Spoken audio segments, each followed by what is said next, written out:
সে শুধু আমার ছিল, অন্তত আমি তাই ভাবতাম। সকালের রৌদ্রটা যেমন জানালার ফাঁক করে ঘরে ঢোকে, ঠিক তেমন করেই সে আমার জীবনে এসেছিল। নিঃশব্দে ধীরে ধীরে আমার অভ্যস্ত একাকিত্বে তার অচেনা ছায়া এক নতুন আশ্রয় হয়ে উঠেছিল। সে হেসে বলতো, তুমি না আমার পৃথিবী। আর আমি নির্বাক হয়ে তাকিয়ে থাকতাম, কারণ আমি জানতাম ওর বলা পৃথিবী শব্দটার মানে ছিল শুধুমাত্র আমি।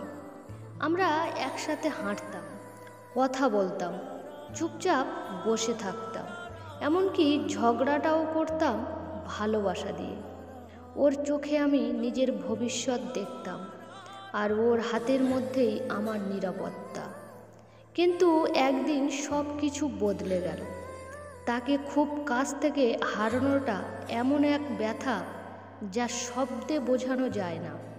ও আর আমার নেই, অথচ প্রতিটি সকালে ওর মেসেজ আসে না দেখে এখনও বুকের ভেতর একটা শব্দহীন চিৎকার হয়, ও এখন আর আমার নয়। কিন্তু আমি আজও বলি, সে শুধু আমার ছিল, কারণ আমার ভালোবাসা, স্মৃতি আর অপেক্ষা, এগুলোতে আজও ওর ছায়া রয়ে গেছে। সে হয়তো কারো জীবনে নতুন আলো, কিন্তু আমার হৃদয়ে সে আজও আমার নিজের মতো করেই আমার, শুধুই আমার। ভিডিওটি ভালো লাগলে অবশ্যই একটি লাইক করো, কারণ তোমাদের দেওয়া একটি লাইক আমার পরবর্তী ভিডিও বানাতে অনুপ্রেরণা জোগাবে। দেখা হচ্ছে পরবর্তী ভিডিওতে।